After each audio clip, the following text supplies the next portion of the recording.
Gracias por compartir sus conceptos con nosotros. Muy buenos días, sea usted bienvenida. Muchas gracias, al contrario, gracias por la invitación. Doctora, en la plática anterior que sostuvimos con usted, que tuvimos la fortuna de sostener con usted, conocíamos todavía poco de la evolución de este virus del SARS-CoV-2 y estábamos como aprendiendo todavía como humanidad acerca de las medidas preventivas. ¿En qué momento estamos de la pandemia al 7 de enero del 2022? Pues estamos nuevamente en un momento muy complicado de la pandemia. En este momento, el mundo está registrando el mayor número de contagios que se han registrado durante toda la pandemia. El pico máximo de contagios había llegado, nunca habíamos rebasado el 1.000.000 de contagios por día a nivel mundial. Esto rápidamente cambió a partir del tal vez 23 de diciembre. Fue la primera vez que se registró arriba de 1.000.000 de contagios en un solo día, y de ahí no ha sido más que se ha ido disparando. El día de ayer, cada día es un nuevo día de cifras récord, y el día de ayer ya se rebasaron los 2.5 millones de contagios en 24 horas a nivel mundial. La pandemia está en un momento realmente crítico, con los contagios disparados, con una variante nueva, la variante Omicron, que es desde luego mucho más contagiosa que cualquiera de las otras variantes que habíamos visto anteriormente. Se está propagando de forma realmente sin precedente. Ahora se estima que esta variante Omicron es tal vez tanto o quizá incluso más contagiosa que el virus que causa sarampión, queriendo decir que ahora estaríamos frente al virus más contagioso del que tenemos registro, es decir, del que conoce la humanidad, el virus más contagioso. Entonces, esto aunado a que llevamos 2 años de pandemia y hay un agotamiento social, psicológico de la gente, de los gobiernos, etcétera, se está dejando que los contagios se disparen, y esto va a terminar incidiendo de forma muy dramática sobre la ocupación hospitalaria en las diferentes regiones en donde esto está desatándose así. Y desde luego que esto va a significar sumar muchas más muertes a las que de por sí ya tenemos. Es un momento muy crítico, de hecho, en la pandemia. Ustedes en Baja California Sur, de hecho, encabezan por segunda ocasión. En la tercera ola, ustedes encabezaban el repunte. Fueron el estado que empezó primero y que se fue más alto. Se dispararon los contagios en Baja California Sur de una manera realmente muy alarmante, pero ahora ustedes ya rebasaron eso, ya rebasaron el pico previo que tuvieron en la tercera ola, que fue el más alto a nivel nacional, y siguen en ascenso, es decir, siguen subiendo en vertical, en vertical. Entonces, es evidente que algo no va bien, es decir, no se ha aprendido de la pandemia, no se ha aprendido. Si bien, como usted acaba de decir, si conocemos efectivamente, conocemos bien la vía de transmisión del virus, conocemos bien cómo podemos detener su transmisión, pero este conocimiento no se aplica. Y como no se aplica, pues henos aquí en una situación realmente muy dramática. Gracias, doctora. Sí, Guillermo, te saludamos con gusto y te escuchamos. Doctora, con el gusto de tenerla con nosotros esta mañana, sin duda un tema que nos atañe a todos. Una de las cuestiones que me gustaría tocar, doctora, ha sido lo que pasó en los últimos meses del 2021, la última semana de noviembre y la primera de diciembre, donde se empieza a propagar en el país esta variante Omicron, prácticamente como pólvora, ¿no? Esta variante del COVID nueva. Pero de nueva cuenta, las autoridades de salud se distancian del momento correcto para reconocer el problema, alertar a la población, y al contrario empiezan a ignorarla celebrando eventos masivos como fue el acto de conmemoración del tercer año de gobierno del presidente ahí en el Zócalo, y nuevamente subestimando la peligrosidad de esta variante frente a las condiciones que ya se estaban reportando y viviendo en otros países del mundo. En ese sentido, ¿cuál ha sido el fallo principal o medular en la estrategia del gobierno mexicano para hacer frente a la pandemia ahora por una tercera ocasión? Bueno, el enfoque de control de la pandemia, todo lo que acaba de decir es muy acertado. Es decir, tuvimos 5 semanas. El aviso se dio en Sudáfrica el 24 de noviembre, El 26 de noviembre la Organización Mundial de la Salud ya había declarado a la variante Omicron como una variante de preocupación, es decir, se había clasificado en el nivel más alto de riesgo a esta variante. Estábamos ya viendo los disparos de contagios que tenían en Sudáfrica y no pasaron más de 5 días cuando ya se había detectado por lo menos en 60 países alrededor del mundo. Sí. Pasó una semana, después de una semana ya sabíamos muchas cosas sobre esta variante, entre otras sabíamos de su alta transmisibilidad, sabíamos de su evasión a la inmunidad. Es decir, es que hay que entender que esta variante, mientras que sí, por fortuna, es la primera vez que una de estas variantes nuevas que golpean se topa con una población vacunada. Si bien no totalmente vacunada, sí por lo menos una proporción significativa de las poblaciones vacunadas. Esto sin duda ha hecho una gigantesca diferencia. Es decir, que los contagios van en un ascenso realmente vertiginoso, ¿no? O sea, y las defunciones se han quedado más o menos estables en el nivel que venían manejando, que se venía viendo antes. Eso no quiere decir que no vayan a comenzar a ascender, van a comenzar a ascender porque no hay manera de que se disparen a este nivel los contagios y que esto no termine repercutiendo en defunciones. Van a empezar a ascender tarde o temprano las defunciones, pero por lo pronto no, y la razón es que pues las vacunas están haciendo lo suyo, ¿no? Las vacunas están diseñadas para disminuir el riesgo de muerte por COVID-19 y eso lo hacen muy bien. Pero ahora, supimos en este tiempo, en estas 5 semanas, obtuvimos tanta información sobre Omicron, ya sabíamos que iba a evadir, que evade la inmunidad adquirida tras la infección previa. Entonces, quienes se infectaron con Delta, con Alfa, con Gamma, con otras variantes del virus, no están protegidos contra Omicron. Esto ya lo sabíamos. Sabíamos que una dosis de vacuna no protege contra Omicron, 2 dosis protege, pero bastante mal, que se necesitaban 3 dosis para tener protección contra la variante Omicron. Es decir, ya sabíamos muchas cosas. 5 semanas que fue un tiempo valiosísimo que el gobierno desperdició por completo. Es decir, se debió haber acelerado la vacunación, como se hizo cuando sí tuvieron el incentivo de las elecciones, ¿verdad? Por fines electorales, sí nuestro gobierno fue capaz de vacunar a más de 1,5 millones de personas por día, por fines electorales, pero para salvar vidas no parece interesarle de la misma forma. Entonces, ahora se vacunan más o menos 100,000 personas al día. Ese es el problema, es el promedio que venimos manejando desde el anuncio de Omicron. Entonces, pues es una vergüenza verdaderamente porque tuvimos el conocimiento previo, tuvimos el tiempo sagrado para saber qué es lo que se podía hacer para que la variante llegara a una población, encontrara una población mucho más protegida, mucho más informada que a los europeos que los azotó casi sin advertencia, ¿verdad? Pero no se hizo esto y por el contrario, las autoridades ahora cada vez reportan menos los datos, manejan más el discurso demagógico, dan menos información a la población, tratan de ignorar el problema, ¿no? Y lo que hicieron fue incitar directamente a las autoridades a que se realizaran eventos masivos, no solo en la Ciudad de México, también en otras partes del país. Entonces, que se hicieran eventos masivos, como bien lo acaba usted de señalar, el informe, después del informe de gobierno, la doctora Sheinbaum se la pasa haciendo verbenas navideñas y quién sabe qué tantos eventos en el Zócalo, ¿no? Como se han hecho conciertos masivos en otras partes del país. Pues sí, y entonces ahora tenemos una situación de realmente muy alarmante. Es decir, en 7 días ha subido 6 veces el número de contagios a nivel nacional, en 7 días. Es decir, ya rebasamos a nivel nacional la primera y la segunda ola de contagios.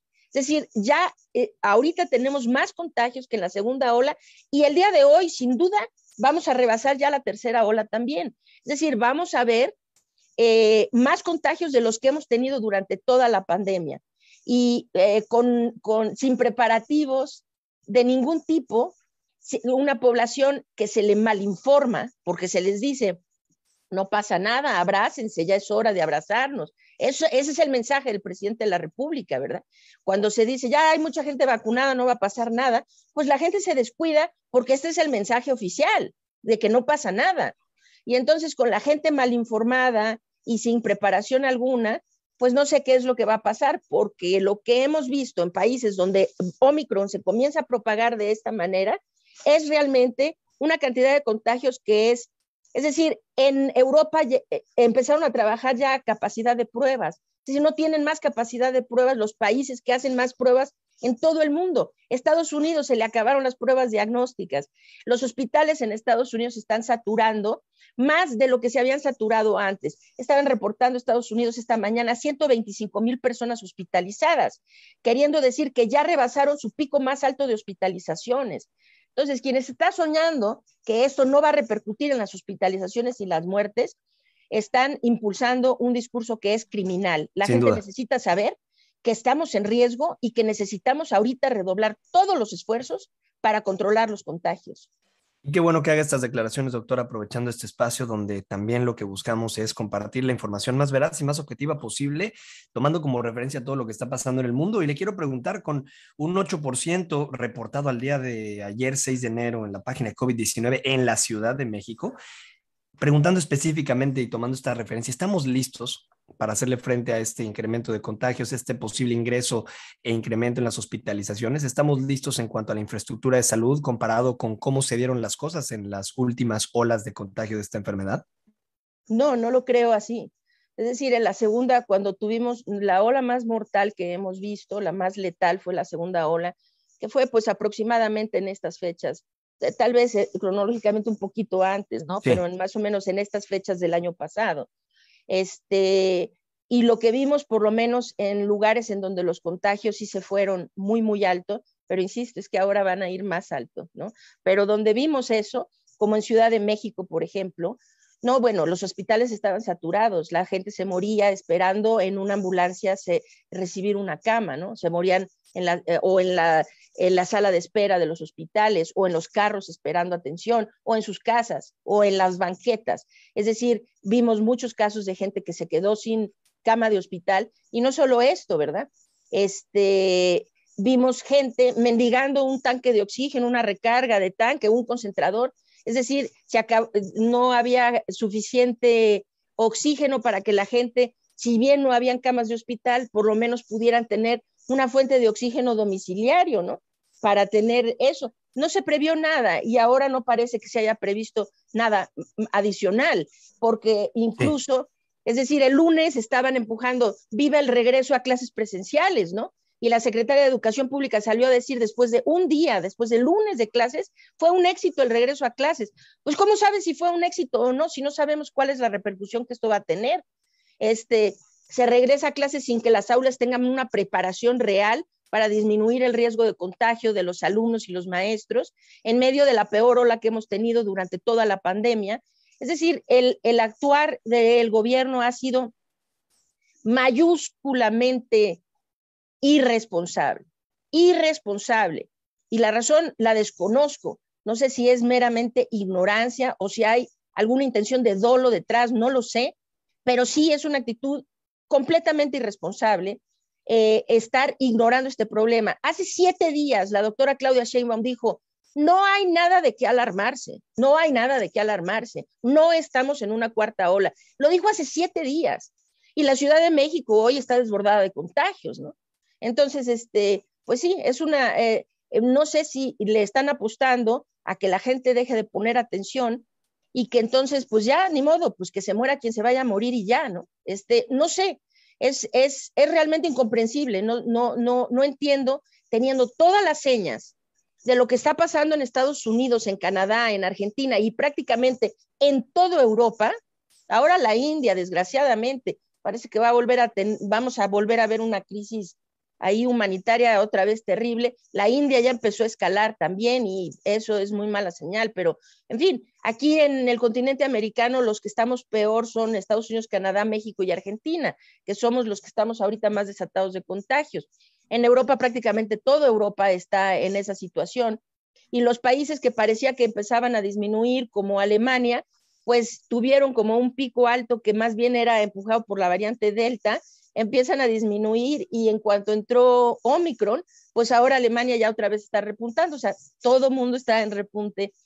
no entiendo la actitud de minimizar el daño, el riesgo que se tiene cuando se debería de estar hablando claramente a la población de ese riesgo para que la gente tuviera la posibilidad de cuidarse, ¿verdad? Estamos escuchando a la doctora Lori-Ann Jiménez Fibi, autora del libro Un daño irreparable, la criminal gestión de la pandemia en México. Doctora, ¿a qué le atribuye que se haya minimizado a la variante Omicron? Tal vez porque ha trascendido que pues, da menores síntomas o que los daños son menores o que la gente no se está muriendo como por ejemplo ocurrió con la Delta o con el virus original del COVID-19 que conocimos todos en el 2020 aquí en nuestro país. ¿A qué le atribuye que se haya minimizado el riesgo de la Omicron? Se lo atribuyo a la desinformación y a la ignorancia, a eso, porque no hay ninguna evidencia científica de que Omicron sea intrínsecamente menos agresiva en la enfermedad que causa que cualquier otra variante. No hay un solo indicio científico de que eso sea cierto. La gente se basó en la información que quisieron poner para que los periódicos y todo el mundo tuvieran encabezados, que todo el mundo leyera y que vendieran mucha información, y muchos profesionales que, que encuentran que esta es la manera como la gente los sigue y los escucha, empiezan a vender esperanzas cuando saben que no es verdad. Es decir, la venta de esperanzas es algo muy solicitado. La gente quiere tener esperanza, la gente quiere tener fe de que la situación va a mejorar y va a cambiar, pero esto no puede ser basado en un acto de fe. Necesitamos seguir la ciencia, necesitamos seguir la evidencia científica e irnos para allá. A ver, vamos a ser muy claros en este punto. Sí es verdad que ahorita Omicron está causando, vamos a decir, proporcional a los casos o a las infecciones registradas, Omicron está causando menos defunciones que el resto de las variantes que vimos antes. Pero esto no es un fenómeno propio del virus, no es que el virus se haya vuelto menos agresivo, es que el virus se topó con una población vacunada. Es decir, el virus está topando con una población vacunada, pero ojo, quienes no están vacunados van a padecer la enfermedad con la misma gravedad y severidad que se había visto con las variantes previas. En quienes ahora la enfermedad se está registrando de una forma menos agresiva es en los vacunados. Pero bueno, para eso nos vacunamos. Es decir, ese es el propósito de las vacunas. Si bien las vacunas ahorita no pueden detener la transmisión, no tienen la capacidad de detener la transmisión del virus, sí son muy efectivas para minimizar el número de casos, o sea, para prevenir la enfermedad severa, la hospitalización y la muerte. Entonces, cuando dicen, es que esta variante es más leve, esta variante no es más leve. Esta variante se encontró con una población vacunada que puede recibirla con mayor protección. Pero los vacunados, insisto, los no vacunados tienen exactamente el mismo riesgo de morirse como lo han tenido todo el tiempo. Entonces, hay que tener mucho cuidado con esta discursiva, porque vender esperanzas falsas es un crimen, porque la gente cree. Yo he escuchado gente, y gente realmente muy inteligente y muy capacitada, incitar a las personas a que ya mejor hay que infectarnos todos. ¿Por qué no nos infectamos todos y ya de una vez que pase esto? Vamos a ser claros en esta situación. En nuestro país, esta fue la actitud que el gobierno tuvo desde el inicio de la pandemia, dejar a la gente infectar. Nunca hubo realmente una estrategia clara para detener la transmisión del virus. Es decir, nunca se le dijo a la población que utilizara el cubrebocas, ¿no? O se le dijo ya después de 1 año y medio, tal vez, ¿no? Hasta la fecha, las autoridades no hablan de que los cubrebocas de tela y los quirúrgicos no sirven para controlar los contagios de Omicron. Ahora estamos lidiando con una variante que es el virus más contagioso que ha conocido la humanidad. Necesitamos cubrebocas de alto rendimiento, KN95, N95, KF94, FFP2, cubrebocas de alto rendimiento. Pero ¿cuándo el gobierno ha mencionado algo? Nunca, ¿no? Entonces,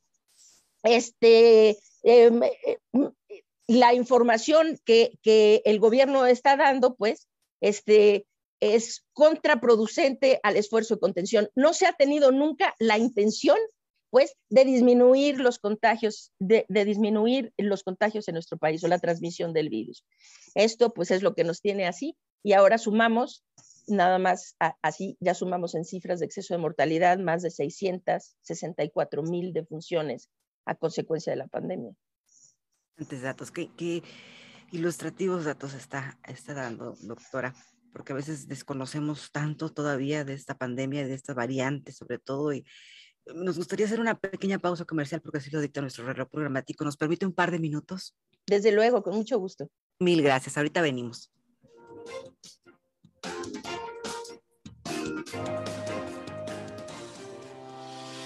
En UMSAPAS Los Cabos hacemos que este inicio de año te cueste menos. De enero a marzo tendrás hasta un 100% de... Un placer enorme continuar platicando con la doctora Lori-Ann Jiménez Fibi, doctora por la Universidad de Harvard y profesora e investigadora de microbiología, autora de un interesantísimo libro. Y nos da mucho gusto continuar escuchando sus conceptos, doctora Lori-Ann Jiménez Fibi, hablando precisamente de la aparición de esta nueva variante Omicron, que nos había dicho que era menos contagiosa, que no debíamos asustarnos y que pues deberíamos estar más tranquilos y confiados que con las anteriores. Nos platicaba su opinión respecto a estos conceptos que nos dice son erróneos, ¿verdad? Sí, totalmente, son erróneos y de hecho, pues, bueno, o sea, son increíblemente irresponsables. Decirle a la gente, lo que estaba diciendo antes de la pausa es que he visto, escuchado gente, incluso no solamente gente ignorante, qué sé yo, no, es decir, incluso gente muy bien preparada, circular esta situación de por qué no todos nos infectamos, ¿no? Y ya mejor de una vez y ya salimos del problema.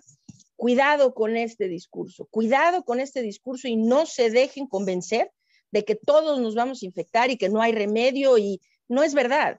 En la humanidad ha conocido virus muy infecciosos que también son de vía de transmisión aérea, y no es verdad que todos nos contagiamos. No toda la gente se contagió, ¿sí? Y cuidado, porque con COVID-19 no es una dicotomía. La opción no es tenerlo leve o morirse. Es que entre tenerlo leve y morirse hay toda una gama de posibilidades que incluyen la presentación de secuelas a largo plazo muy importantes. Es decir, mucha gente después de padecer COVID, incluso de forma leve o moderada, termina teniendo secuelas que van desde molestas hasta realmente incapacitantes, ¿no? Y que algunas personas tendrán que lidiar con eso para el resto de su vida. Entonces, no es jugar a que vamos a todos infectar. A ver, es muy, muy dañino este discurso, y nada más voy a poner un ejemplo que yo creo que será muy claro para todos. Es decir, aquí se dejó a la gente infectar, es lo que estaba diciendo. Se dejó a toda la población infectar, sin duda con la creencia de que no mucha gente iba a morir y que pues quienes se murieran era un sacrificio necesario, ya ni modo, pero a cambio de eso íbamos a tener inmunidad, ¿no? Después de la primera ola se vio que pues no tuvimos inmunidad. En la segunda, el gobierno lo hizo más enfático todavía, dejar que la gente se infectara masivamente. Y esto fue absolutamente intencional. Es decir, no poner ninguna restricción a los viajeros. Y no estoy hablando de cerrar fronteras, desde luego, ¿no? O sea, nuestro país no puede hacer lo que hace Japón o Singapur y cerrar sus fronteras por completo, pero sí podemos solicitar que los viajeros entren a nuestro país, por lo menos con pruebas negativas en las últimas 24 horas, vamos a decir, ¿no? Que entren con certificados de vacunación. Caramba, es lo que a nosotros nos piden para viajar a cualquier parte, pero ¿por qué México no pide esto? Bueno, pues ahí está, ¿no? Es decir, ¿en dónde entró Delta? Entró por Baja California Sur y Quintana Roo. ¿Por dónde entró Omicron? Por donde mismo. ¿Por qué? Porque ahí tienen los centros turísticos más importantes del país.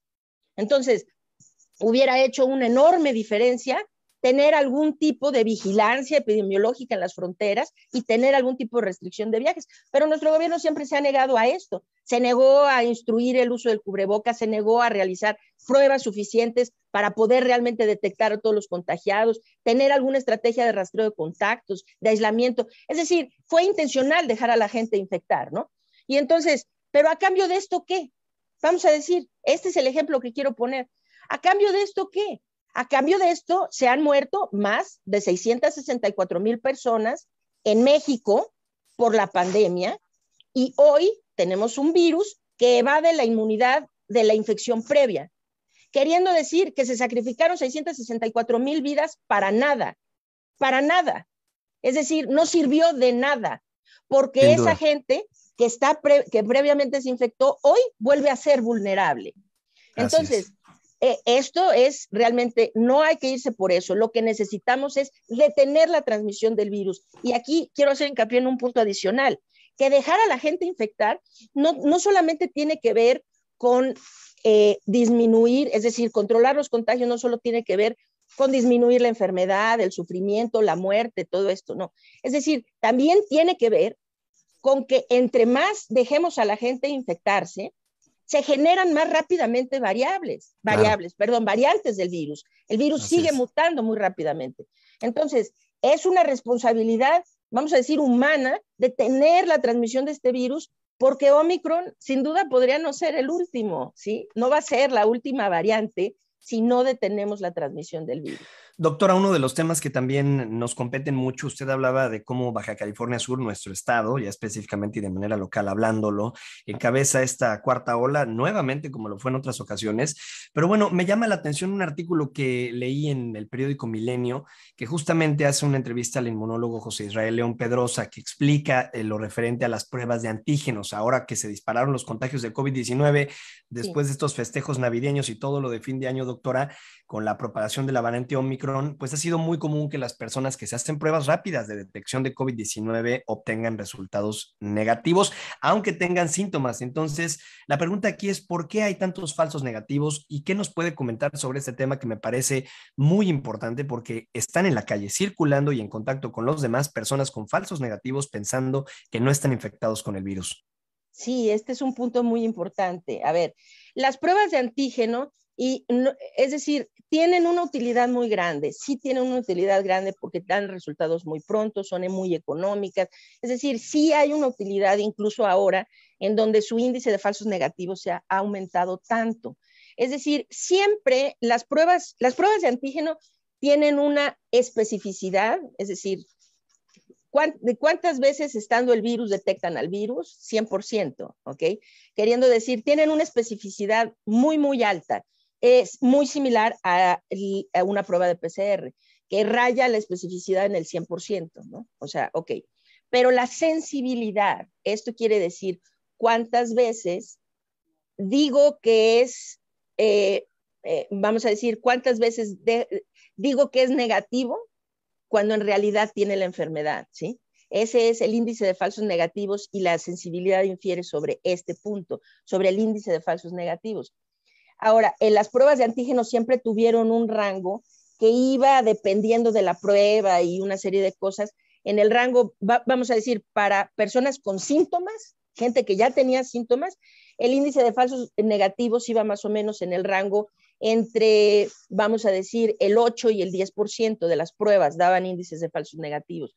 Para gente sin síntomas siempre ha sido más grande, en el rango tal vez de, no sé, un 15 más o menos a 18%, ¿no? Más o menos, de falsos negativos. Pero lo que ahora ocurre es que Omicron está evadiendo la detección por las pruebas de antígeno.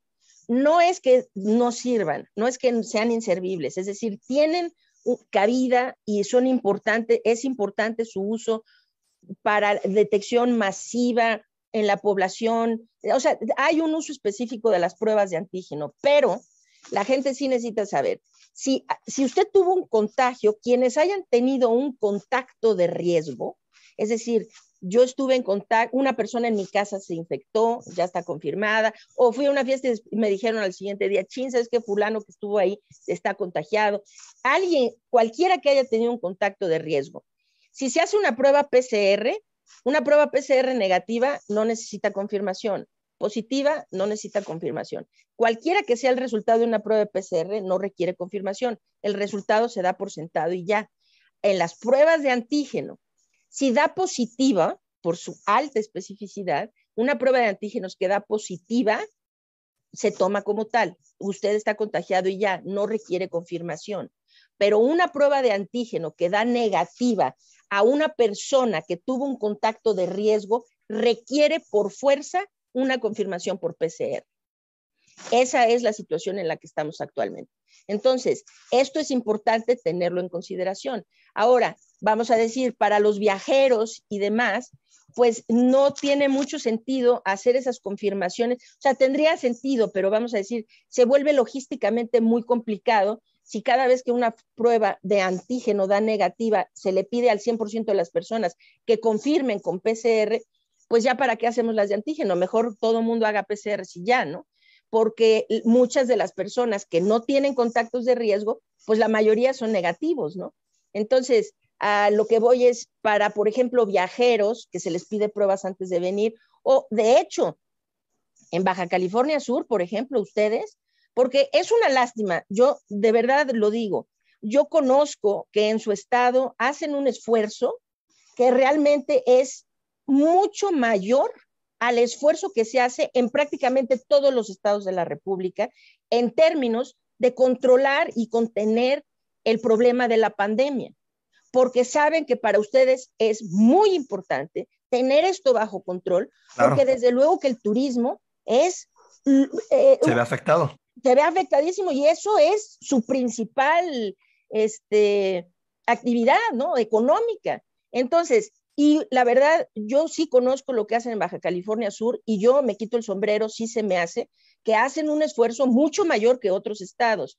Y es una verdadera lástima que finalmente terminen siempre encabezando, pues ahorita ya es el segundo, cuando el repunte Delta lo encabezaron, el Ómicron lo están encabezando. Es una verdadera lástima cuando algo así ustedes lo podrían prevenir, porque es que, vamos a decirlo con claridad, no podemos seguir recurriendo a los confinamientos. Es decir, le decimos ahora a los restauranteros vuelvan a cerrar, es que van a quebrar todos, a la industria turística, cierren todo. No, es decir, necesitamos encontrar la forma de que esto se controle sin necesidad de recurrir a los cierres y confinamientos masivos. Y es una lástima porque, por ejemplo, ustedes, con el simple hecho de solicitarle a los viajeros una prueba negativa, pero máximo con 24 horas antes de volar, máximo 24 horas, y de hecho incluso en el aeropuerto a todos los viajeros podrían hacerles pruebas de antígeno a la llegada, pedirles que vengan con la prueba negativa y a la llegada hacerles pruebas. Y eso reduciría sus contagios impresionantemente, nada más esa acción. Entonces, no es necesario cerrar el estado y dejar. Pero no se está haciendo, doctora. No se hace y esto es muy, muy triste, porque es en el interés de ustedes mismos que esto se haga. Y, por ejemplo, decir en todos los grandes, yo sé, o sea, porque gente de allá me lo ha comentado, quienes viven ahí, ustedes sí utilizan cubrebocas cuando entran a los centros comerciales, a las oficinas, a los espacios cerrados, ¿no? Pero a los turistas se les deja andar sin cubrebocas como si nada. Y esto es un craso error. Sería mejor que dijeran, ¿saben qué? Baja California es el estado más seguro. Aquí no hay COVID, porque aquí sí cuidamos a nuestros turistas, aquí sí cuidamos a los viajeros, y para cuidarlos, oiga, a la llegada le vamos a hacer una pruebita de antígeno, se lleva 15 minutos, no pasa nada, ¿no? Claro. Y mientras usted ande por aquí va a tenerse que poner un cubrebocas, ¿sí? Porque eso es en beneficio de que pueda disfrutar de nuestro lindo estado, ¿no? Pues la gran diferencia, doctora, entre un destino que justamente sí se preocupa por cuidar a sus visitantes contra uno que no lo haga, y qué mensaje lanza también hacia afuera. No, esto lanza el mejor mensaje. ¿Quién va? Ahorita, pues yo creo que todo el mundo tendría pánico de venir a México, ¿no? Es decir, los contagios disparados y aquí no se hace nada para impedirlo y usted ande como se le pegue la gana. Pues hay quienes no, dicen, pues qué padre, en México no necesito ponerme cubrebocas y puedo andar como sea, pero la verdad es que mucha gente se la piensa dos veces, pues no voy a ir a México para contagiarme, ¿verdad? Pero si hubiera un estado, vamos a decir, Baja California Sur, se volviera el modelo de sí, este centro turístico jamás lo vamos a cerrar, porque la publicidad tiene que ser porque Baja California Sur es un estado seguro. Aquí sí nos preocupamos por nuestros viajeros. Aquí ¿Y el certificado de vacunación, doctora, para la gente que entra? Sí, claro. Es decir, pues en todos lados ya se pide así, ¿no? Para entrar a Estados Unidos, a Canadá, a Europa, ni se diga Asia, ¿no? O sea, la mayoría de los países del sur y del sureste asiático piden cuarentenas obligatorias, es decir, para entrar, vamos a decir, a Singapur, hay que estar 14 días confinados, tienen ahí, y pues ni modo, hay que confinarse 14 días, y antes de salir del confinamiento son 2 pruebas negativas con 3 días de diferencia entre una y otra, o sea, se ponen muy estrictos, ¿no? Aquí no sé qué tanto ese tipo de cuarentenas funcionaría, no lo creo, pero sí, hay medidas que sí funcionan bien. No quiere decir que vayan a evitar en el 100% la llegada de alguien infectado, pero quiere decir que sí van a reducirlo de una forma importantísima. Es decir, hay que pedir certificados de vacunación a los viajeros, que vengan vacunados, ni modo, y que vengan con pruebas negativas con un máximo de tiempo tomada 24 horas antes de su llegada. A la llegada, otra prueba de antígeno, como ya están haciendo en muchísimas partes del mundo, y en su estadía, y cubrebocas. Ni modo, o sea, si usted, claro, no es necesario utilizar, aquí también el sentido común aplica, ¿no? En sus playas, por ejemplo, en las playas no es necesario utilizar cubrebocas, evidentemente estamos al aire libre, hay mucho espacio entre personas, bajo estas condiciones no es necesario utilizar el cubrebocas, pero si estamos aglomerados al aire libre, entonces sí. Y desde luego, siempre, siempre en todos los espacios cerrados hay que utilizar cubrebocas. Y los viajeros tienen que saber si en Baja California Sur es obligatorio el uso del cubrebocas en los espacios cerrados. ¿Por qué? Pues porque usted nos preocupa, porque nos preocupan nuestros viajeros, ¿no? Yo creo que eso sería un aliciente, el mejor aliciente para que la gente continuara viajando, que decir, venga aquí, haga lo que se le pegue la gana, ¿no? Y entonces están encabezando todos los repuntes cada vez que hay, ¿no? Pues no me parece buena lógica, pero sí, así es. Hay cosas que se pueden hacer que no representan un problema logístico o económico demasiado grande y que hacen una diferencia gigantesca en términos de la transmisión del virus. Y una cosa que quiero hablar adicionalmente aquí nada más, que para la gente que trabaja en los grandes hoteles, en los resorts, en los grandes centros turísticos y demás, sería indispensable que todos los trabajadores ahí, llámese de cualquier tipo, ¿no? Los que están confinados, su trabajo implica estar en una oficina o implica movilizarse en el hotel o en los restaurantes o en los bares o qué sé yo, necesitan utilizar cubrebocas de alto rendimiento. Hoy por hoy, esto de darles cubrebocas quirúrgicos no sirve de nada. Es decir, necesitan los cubrebocas de tela, realmente ya pasaron a la historia. Los cubrebocas quirúrgicos, o sea, no es que no sirvan de nada, pero sirven de poco, ¿sí? Y ahorita lo que se necesita es que todo mundo utilice correctamente cubrebocas de alto rendimiento, KN95, N99, KF94, FFP2 o FFP3. Estos son los cubrebocas que necesitarían estar usando. Y el simple hecho de que se haga obligatorio el uso de cubrebocas de alta calidad, esto ya haría una diferencia gigantesca. Estimada doctora Lori-Ann Jiménez Fibi, un placer como siempre tenerla en este espacio, escuchar sus conceptos. Muchas gracias por su tiempo. Al contrario, un placer estar en el programa. Muchas gracias. Cuídense mucho y ojalá que pronto veamos la luz al final. Esta ola disminuye. Ojalá. Muchísimas gracias, doctora. Como siempre, un placer escucharla y compartir con la audiencia toda esta información tan relevante. Claro que sí, con todo gusto. Buen día. Gracias nuevamente. La doctora Lori-Ann Jiménez Fibi, doctora por la Universidad de Harvard, maestra e investigadora de microbiología, jefa del Laboratorio de Genética Molecular. Una pausa, regresamos.